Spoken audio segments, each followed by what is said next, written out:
So today we are going to hear the story of how Rebekah and Jacob clung to God's promises. We have the desert box because lots of important stories, including this story, happen in the desert. We all know that the desert is not a friendly place. In fact, it's a dangerous place. What's clung? Clung means to hold on too tightly. So they're going to hold on tightly to God's promises. In the desert, it gets so hot that the sun will burn you by day if you don't wear protective clothing, and at night it gets so cold that you can freeze if you don't bundle up. It's dry in the desert. If you go into the desert without any water, you'll die of thirst, and if you go into the desert without any food, you'll starve. So people don't go into the desert unless they have to. But in this story, we're going to find that people had to go through the desert to follow the promise that God gave them. Because this story started in a land called Ur, in the land of the Chaldees. And it started with a man named Abram and his wife Sarai.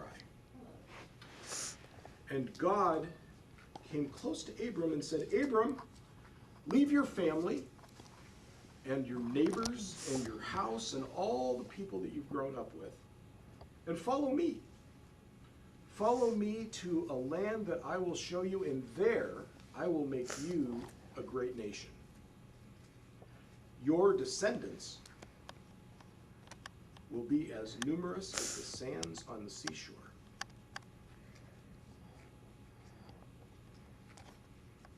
Through you, all the people of the earth will be blessed. So Abram and Sarah obeyed, and they followed God, and they followed as he led them across the desert. It was a long journey, far away from what they'd grown up with. But they kept going because they knew the wonderful things that God had promised made it worth the difficulties of the journey. And in time, God led them to the land of Canaan. And there, he made Abram wealthy. His flocks flourished. He had so many sheep and so many goats, but no children. Until when Abram was very old and Sarai was old. In fact, they were too old to have children. God nonetheless gave them a son, Isaac.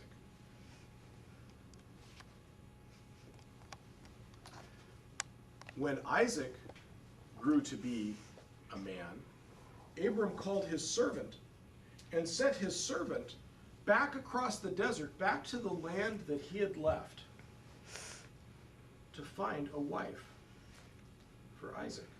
And there,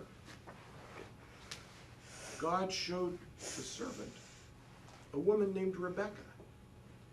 And she agreed to leave her family and follow this place where God had chosen to bless a people and call them his own. And Rebekah was woven into God's family, the great family. In time, Abram and Sarah died and were buried. And Isaac realized that if God was going to make the descendants of Abraham as numerous as sands on the seashore, perhaps he should ask God for a child.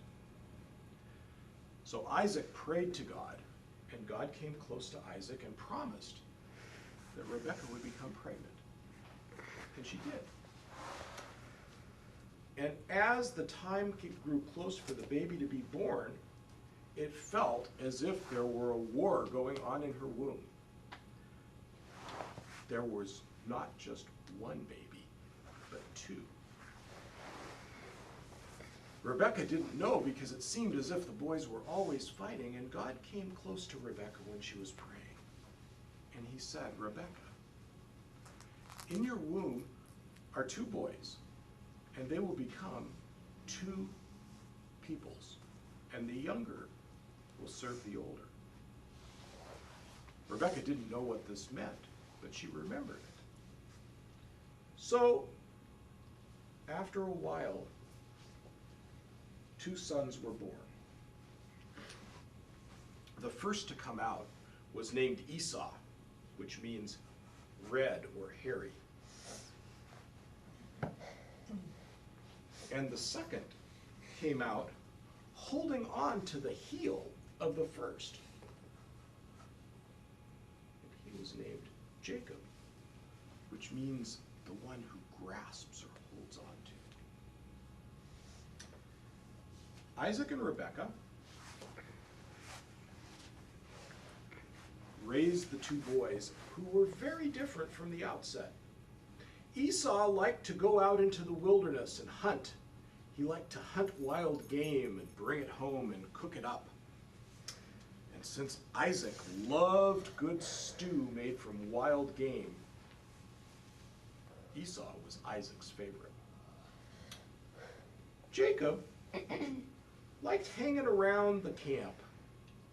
He hung around the tents with his mom. He learned how to cook. In fact, he became a really great cook. And one day Jacob was cooking some lentil stew. Esau had been out hunting all day. And as he came home, back to the camp, with the game that he had shot on his journey, he smelled the smell, the wonderful smell of the stew that Jacob had been cooking. And when he came close, he said to Jacob, Jacob, give me a bowl of that stew that you're cooking. I'm fainting of hunger. I've been hunting all day. And Jacob said, Esau, if you want a bowl of my porridge, sell me your birthright. Because Esau, since he was born first, could get twice as much of the inheritance as Jacob and all of the promises of God. And Jacob said, sell me your birthright, and I'll give you some stew. And Esau said, well, what good is the birthright to me if I die of hunger? Give me the stew. Jacob said, sell me the birthright. Esau said, fine, fine, you can have my birthright. Just give me some stew. And so Jacob did. And it was in that way that Esau showed that he had no use for the promises of God. That a bowl of stew was more important. The boys continued to grow. Esau continued to hunt. Jacob continued to cook. Isaac became very old. In fact, he would just lay sleeping in his tent most of the day. People would bring him food. His eyes became dim.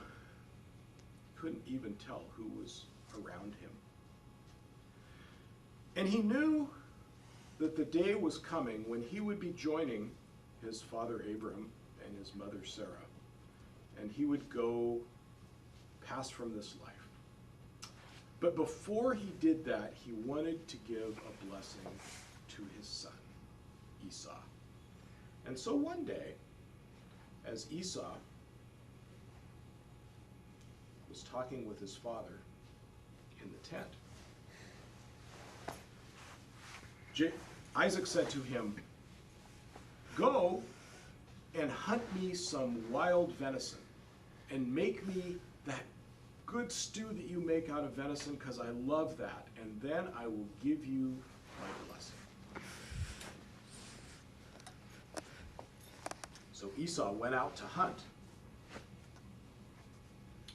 But Rebekah had been standing outside the tent and heard what Isaac had said. She knew what God intended. She knew that God's promise belonged to Jacob. So she summoned Jacob, and the two hatched a plan. She said, Jacob, go get a goat from the herd and slaughter it, and make a stew like the kind that Esau makes with the goat. And go in and serve it to your father, and he will give you the blessing. And Jacob said, well, my father will never give me the blessing. He wants to give the blessing to Esau. He'll never believe that I am Esau. Rebekah said, when you kill the goat, take its fur and tie a piece of the fur on the back of your hands, and then go and take one of Esau's cloaks that he's not wearing today and wrap yourself in it. Your father's eyes are dim, and he'll believe that you are Esau. So Jacob went and he got a goat from the herd, and he cooked it up, and he went into his father. And when he was there, Isaac said, is that you, Esau, my son? Jacob thought. And he said, yes, it is. Isaac said, it sounds like Jacob's voice. Come close, my boy, so I can tell. And so Jacob went next to Isaac's bed, and he held out his hand, which had the goat fur on it. And when Isaac put his hand out, he stroked the fur. He said, hairy, just like my son Esau. And he said, come close so that I can smell you. And so Jacob leaned close to Isaac's bed. Esau's cloak fell in his face, and he, it smells like my son Esau. Come close, my son, so that I can give you the blessing. And he laid his hand on Jacob, and he said, the God of heaven reward you with the dew from above. May your crops be plentiful. May your nation become strong, and may your brother serve you for all his days. And just then, Esau came back, as Jacob had gone out of Isaac's presence. Esau came back, he cooked up his venison, and he went in to his father, and he said, Father, here I am. I've got that venison stew that you, just like you like. And Isaac was confused, and he said, but I gave you my blessing. And Esau said, no, it wasn't me. It must have been my sneaky brother Jacob. Bless me anyway, Father. And Isaac said, Esau, my son, I've given the blessing to your brother Jacob. So this is what I have for you. Esau, you will live in a land away from your people. Your nation will become great, but not as great as the one of your brothers. The ground that you work will be hard, and its crops will be hard won. And Esau was furious. And he came out, and he was looking murderously for his brother. But Rebekah saw what was coming and quietly sent Jacob away across the desert to the far country where she'd come from.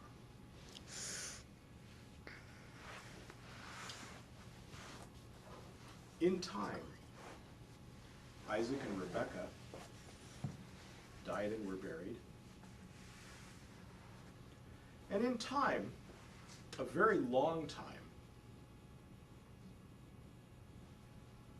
Jacob, who, while he was away, had acquired not one, but 2 wives and 11 children, returned. And by the time he returned, Esau had settled, as the blessing had said, in the south country of Edom, where he had become the ruler. But the brothers met, and Esau forgave Jacob, but each became the head of their own people. But it was Jacob's people on whom the promises of God rested. And that is the story of how Jacob and Rebekah clung to the promises of God. So I wonder what you hold on to really tightly. What are the things that you really cling on to? What's really important to you?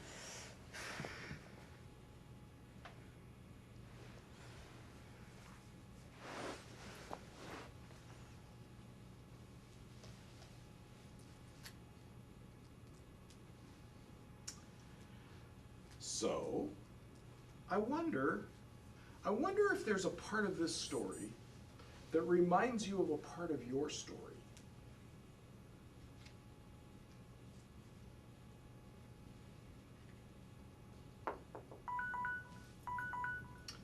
So I wonder if somehow coming into the circle stole everybody's tongues away this morning. I actually would like you to share. Yes, indeed. We're thinking. No, we're wondering. We're wondering together because we don't know. Yeah. So. What's important to you? Yeah. What's important to you? What do you? Your family. Anybody else care to share on what's important to them? Friends. Friends are important, aren't they? Something about the story that reminded me of my family, my growing up family, is that some of us are estranged. Yeah. Sometimes hard things happen in families, don't they? Sometimes it takes a long time for those things to heal, doesn't it? Sometimes they don't get healed.